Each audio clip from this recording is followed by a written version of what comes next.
Morning, guys. Today I'm going to be working on a 440 that I have. It's a project car that I've been wanting to do for quite a while. It's actually my high school car. This is what it is. It's a 1969 Coronet. I kind of dummied it up a little bit, put Super B stripe on it. Make it your own is what I say. So, anyways, I got this 440 here, and I had Brian Parker at a local machine shop. He did all the machining on it. He bored it 30 over and also decked it for me. The guy does excellent work. I'd recommend him, but he's always so dang busy. So anyways, I guess you're going to be busy when you're good. So on this 512 stroker kit I'm going to be installing into this, you have to do a little bit of clearancing on this on your oil pickup tube here. You've got to clearance that because the crank will hit it. Actually, the rod hits it. So you have to do a little bit of clearancing. I have heard though that on the older kits that 440 Source has, by the way, that's who I got the kit from, that the counterweights would actually come around and hit the bottom of the cylinders. And I'm not sure. I've just heard people say that you have to chamfer this out to get the crank or rod to miss it.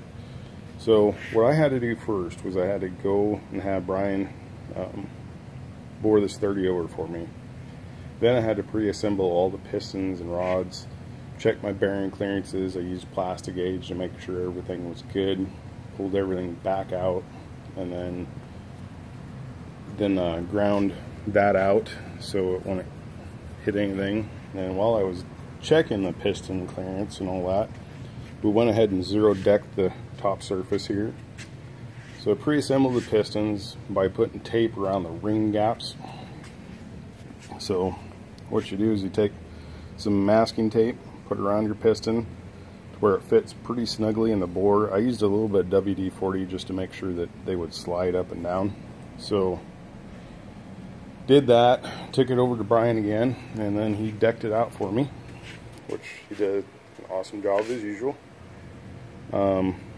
So brought it back here, and now it is time to do piston ring gaps. That's a new deal for me. Every engine I've ever built has just been a stock configuration. I never had the opportunity to ever do this before. Pretty excited.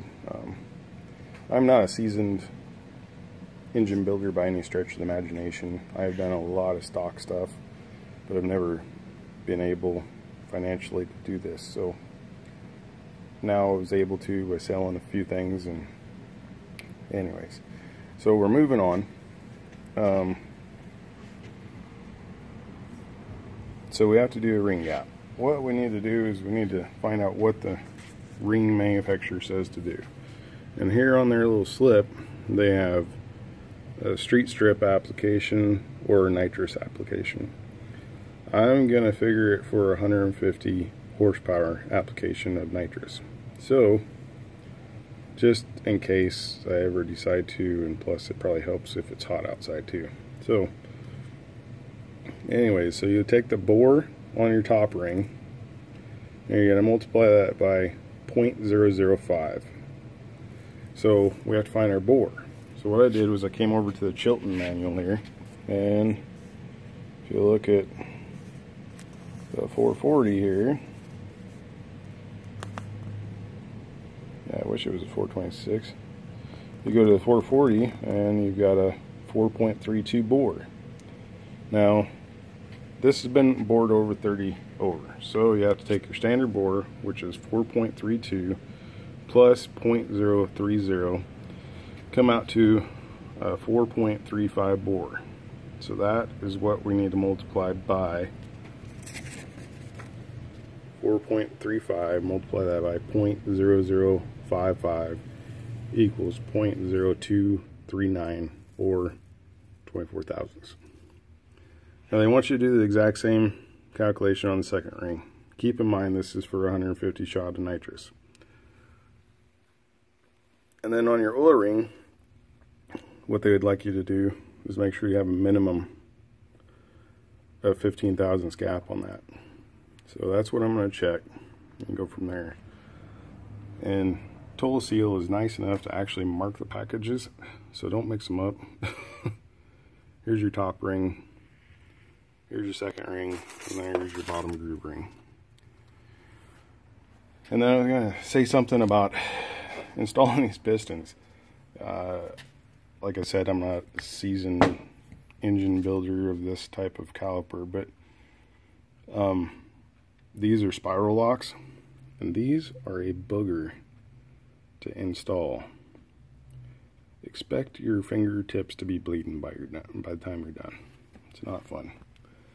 I've seen guys do it on the internet that are really proficient at it. I am not. So, just let you know that. Anyways, so I will keep you guys informed. I'm going to go ahead and do a little bit of grinding here.